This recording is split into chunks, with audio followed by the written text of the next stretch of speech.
Dear students, I start with lecture 19 format 205. Last time આપણે આ ચાર ડેફિનેશન એટલે એક્ચ્યુઅલી ત્રણ છે અને પછી એના પરથી ચોથી છે અને થોડા સમ્સ જોયા હતા. I repeat the same definition જોઈ લો ને પછી સમ્સ હું તમને ફરી એકવાર સમજાવું કારણ કે લેક્ચરમાં છેક છેલ્લે વાત કરી હતી તો આપણે એને રિપીટ કરી લઈએ થોડું. તો પહેલા ડેફિનેશનમાં રિફ્લેક્સિવ ત્યારે કહેવાય કે જ્યારે ફોર ઈચ એ જી દરેક માટે રિલેશન એસ એ અને એ વચ્ચે હોય. સિમેટ્રિક ત્યારે કહેવાય કે એ અને બી વચ્ચે હોય, ઇમ્પ્લાઇઝ બી અને એ વચ્ચે હોય. ટ્રાન્ઝિટિવ ત્યારે કહેવાય કે જ્યારે એ અને બી વચ્ચે રિલેશન હોય, બી અને સી વચ્ચે રિલેશન હોય તો એ અને સી વચ્ચે રિલેશન હોય. રિફ્લેક્સિવ, સિમેટ્રિક અને ટ્રાન્ઝિટિવ જો ત્રણે રિલેશન થતું હોય તો એને ઇક્વિવેલેન્સ રિલેશન કહેવાય. ઓકે, અને આ એના ઇલસ્ટ્રેશન છે, તમે એકવાર જોઈ લો. આઈ રિપીટ અને પછી આપણે આગળ જતા રહીએ.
જો પહેલું જે રિલેશન સેટ છે તે આ રિલેશન છે તે less than or equal to, તો કોઈ પણ એલિમેન્ટ માટે a less than or equal to a કહી શકાય અને એટલે એ રિફ્લેક્સિવ છે. પછી b less than or a less than or equal to b, that does not implies b less than or equal to a, એટલે સિમેટ્રિક નથી. અને a less than or equal to a less than or equal to b less than or equal to c, a less than or equal to c એટલે transitive છે. આ પહેલા માટેનું છે. if we say this as first,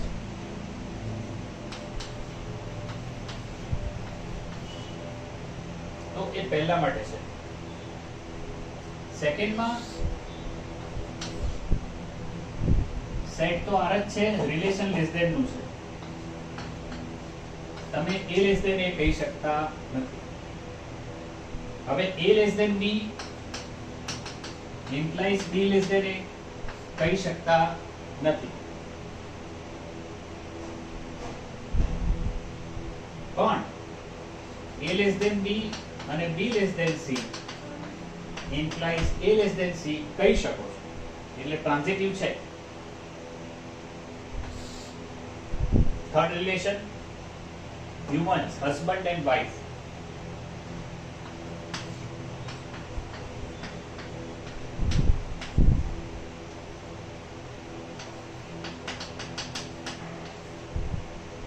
આ S છે that is for relation. આ બાજુનું ખાનું husband નું છે, આ બાજુનું ખાનું wife નું છે. husband પોતાની wife નથી.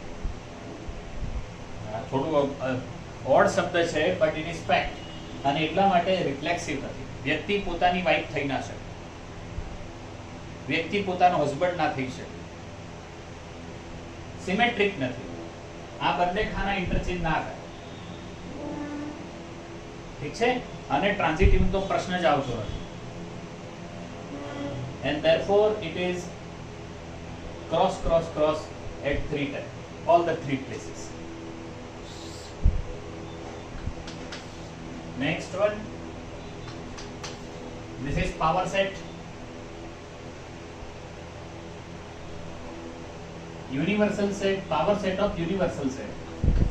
એ સબસેટ એ થાય એટલે રિફ્લેક્સિવ છે. એ subset B that does not implies B subset A. Symmetric નથી પણ હા ટ્રાન્ઝિટિવ થશે. A subset B અને B subset C implies A subset C એટલે ટ્રાન્ઝિટિવ થાય. સિમેટ્રિક રિફ્લેક્સિવ થાય, સિમેટ્રિક ના થાય. પાંચમું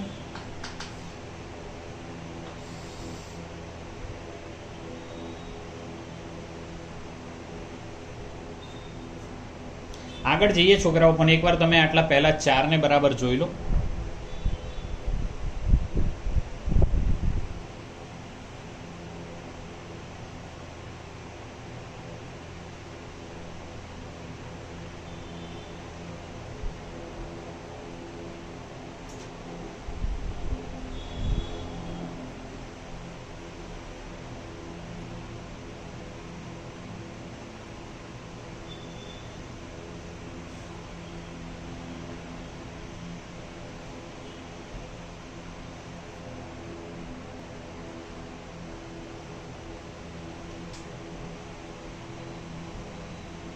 નેક્સ્ટ સેટ છે Z. રિલેશન છે ઇક્વલ નું. તમે કોઈ પણ એલિમેન્ટને A ઇક્વલ ટુ A કહી શકો એટલે રિફ્લેક્સિવ છે. પછી A અને B સરખા હોય તો B અને A સરખા હોય તો સિમેટ્રિક છે.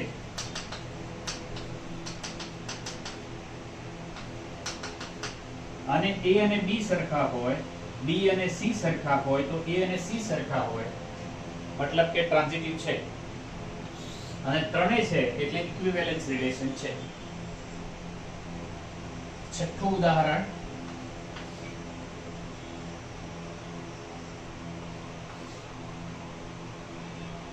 the set of straight lines in plane. સમાંતર રેખાઓનો ગણ છે. straight lines, not samantar, straight lines means it's the set of lines, not necessarily parallel to each other. શબ્દ સમજો. હવે say this is line L1 and this is line L2 and this is line L3. If can we say that L1 is perpendicular to L1? ત્રણ line લઈ લો, L1, L2, L3. L1 L1 ને પોતાને perpendicular કહેવાય? ના કહેવાય. Means રિફ્લેક્સિવ નથી. પણ આ થશે if L1 is perpendicular to L2 implies L2 is perpendicular to L1. આ થશે. પણ આ ત્રીજામાં એક પ્રશ્ન જ છે ને, L1 L2 ને પરપેન્ડિક્યુલર છે, L2 L3 ને પરપેન્ડિક્યુલર છે. What's about L1 and L3? Can we say that both of they are perpendicular? We can't say. અને એટલે ટ્રાન્ઝિટિવ નથી.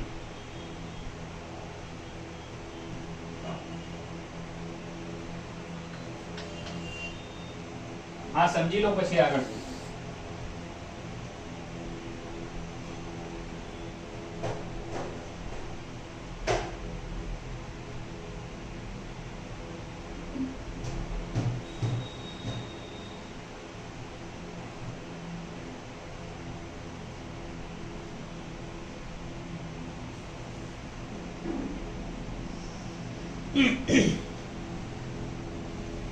Next, 7th question.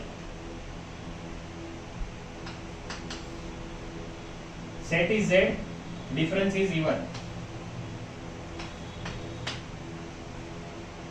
Z means set of integers. Integer નો પોતાની સાથેનો difference કેટલો? 0. 0 is even અને એટલે reflexive છે. A અને B વચ્ચેનો ડિફરન્સ even હોય તો B અને A વચ્ચેનો પણ even થાય. સિમેટ્રિક છે. A અને B વચ્ચે even છે, B અને C વચ્ચે even છે તો A અને C વચ્ચે even ડિફરન્સ થાય. ટ્રાન્ઝિટિવ છે એટલે આ પણ ઇક્વિવેલન્સ રિલેશન છે.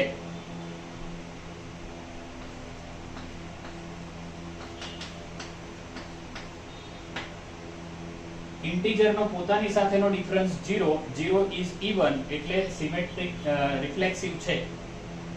a અને b વચ્ચેનો ડિફરન્સ ઇવન હોય તો b અને a વચ્ચેનો ડિફરન્સ પણ ઇવન હોય એટલે કે સિમેટ્રિક છે. a અને b વચ્ચેનો ડિફરન્સ ઇવન છે, b અને c વચ્ચેનો ડિફરન્સ ઇવન છે, તો a અને c વચ્ચેનો ડિફરન્સ પણ ઇવન છે, ટ્રાન્ઝિટિવ છે. 3 ને 3 છે એટલે ઇક્વિવેલન્સ રિલેશન છે.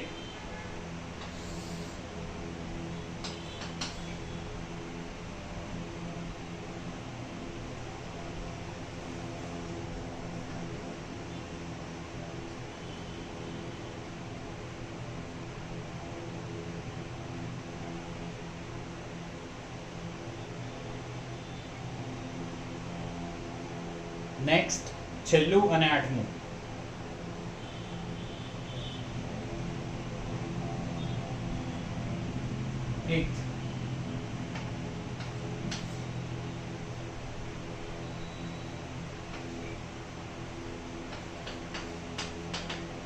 આમાં બધું છે છોકરાઓ. રિલેશન ત્યારે હોય કે કાં તો A4 નથી કાં તો B4 નથી.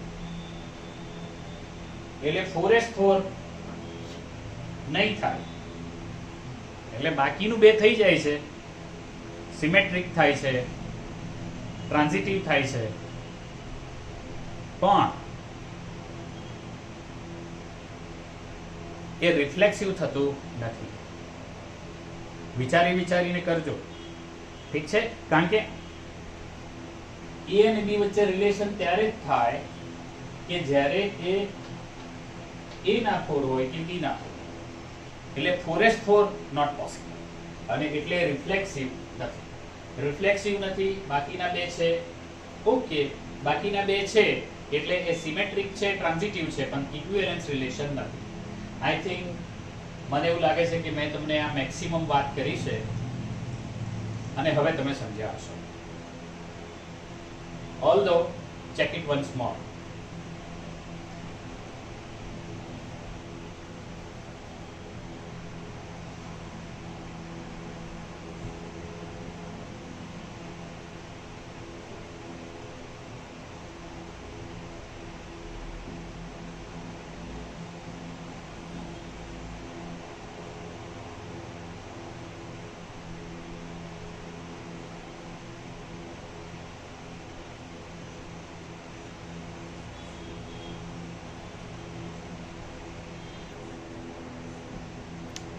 We have one definition on the board. Definition of partition of a set. 3 વાર વાંચો છોકરાઓ, એકવાર લખો. હું સમજાવું ને ફરી એકવાર વાંચી, એકવાર 3 વાર વાંચજો, હું સમજાવું પછી. પહેલા તમે જોઈ લો.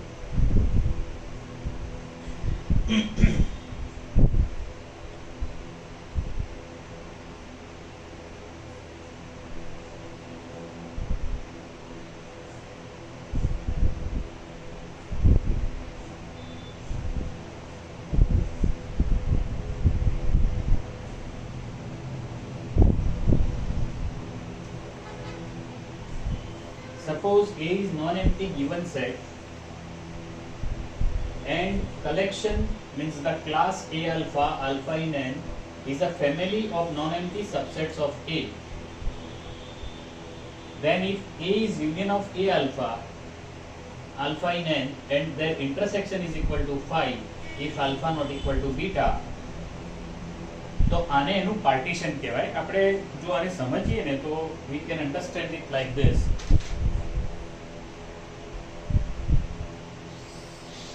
સમજો કે આ A છે, આ રાઉન્ડ છે એ A છે.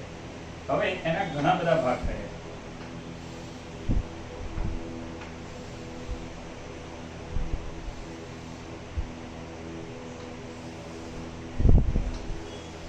ઠીક છે? હવે આને નામ આપીએ A1, A2, A3, A4, A5, A6 એવી રીતે નામ આપતા જઈએ છીએ. તો આ A1, A2, A3 આ બધાનું યુનિયન કરો તો શું થાય? A થાય. અને એમની વચ્ચેનું ઇન્ટરસેક્શન જુઓ તો કશું મળે નહીં. their intersection is phi. તો આવું જે આ તો એક ઉદાહરણ છે છોકરાઓ, this is for your understanding. આપણે આગળ ઉપર ભણીશું ને ક્યાંક આવશે તો હું તમને પાછું રિયલાઇઝ કરાવીશ. But it is like this: A7, A8, A9, A10, A11, A12. હવે જુઓ, આખો A શું થાય કે બધાનું યુનિયન થાય. અહીંયા મેં 12 લીધા છે, અનંત પણ હોઈ શકે, પણ એના કોઈ પણ બે વચ્ચેના ઇન્ટરસેક્શન કેવા થાય? 5 થાય. આ ધ્યાન રાખજો.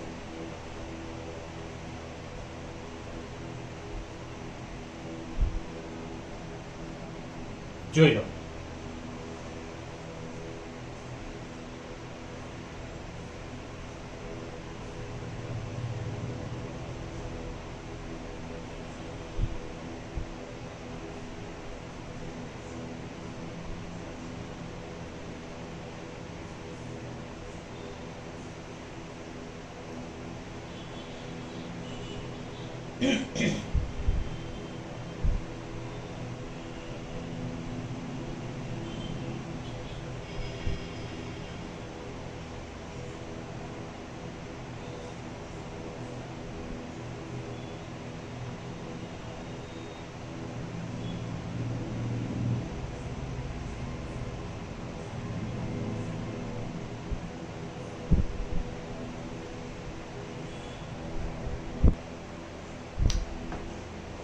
On the right hand side of the board there is one more definition which we have already discussed, પણ તેમ છતાં તમે ત્રણેક વાર વાંચો અને એકવાર લખો.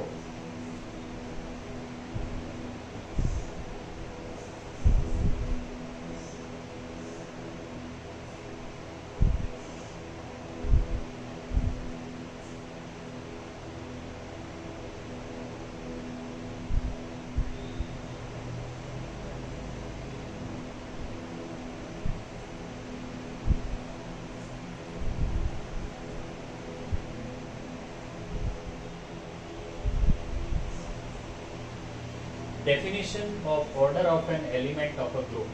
Definition તમે જાણો છો, પણ હું ફરી એકવાર કહી દઉં. આ એની ક્લાસિકલ ડેફિનેશન છે. Let G be a group and A is G if there exists the smallest positive integer m such that k raised to m is identity, then m is called the order of an element A. In case no such positive integer exists, હવે આવો કોઈ મળે જ ના, then A is called an element of 0 or infinite order. અને આ એનું notation છે. છોકરાઓ, અહીંયા આ સાથે આ યુનિટ 1 અહીંયા પૂરું કરીએ છે. નેક્સ્ટ લેક્ચરમાં આપણે યુનિટ 2 આ પેપરનું શરૂ કરીશું. પણ એ સાથે હું તમને કહું છોકરાઓ કે આપણે ઘણી બધી વાત એવી છે કે જે મેં તમારા માટે ચાલુ લેક્ચરમાં મૂકી છે અને તમારે કરવાની છે. હવે આ જ ડેફિનેશનમાં તમે જુઓ તો છેલ્લે લખ્યું છે કે એવો એલિમેન્ટ મળે કે જેના માટે એવો એમ ના મળે કે જેનાથી a raise to m equal to identity થાય. a રેઝ ટુ m એટલે ફક્ત ગુણાકાર ના હોય છોકરાઓ. જ્યારે સરવાળાથી ગ્રુપ થતું હોય તો m વખત એનો સરવાળો કરવાનો થતો. a રેઝ ટુ m નો મતલબ એમ છે કે a સ્ટાર m વખત હશે. એ તમે સમજો જ છો. પણ આપણે ઘણું બધું કામ એવું કર્યું છે કે જે તમારે તમારા તરફથી કરવાનું છે. કારણ કે આ બધું નોલેજ એ રીતનું છે કે તમે ઉપરથી નીકળી જાઓ તો કશું જ નથી, અને તમે અંદર ડેપ્થમાં જાઓ તો ઘણું બધું છે. ધ્યાનથી 1-2 વાર ડેફિનેશન જોઈ લો, પછી આજનું આ લેક્ચર અહીંયા પૂરું કરીશું. Thank you very much.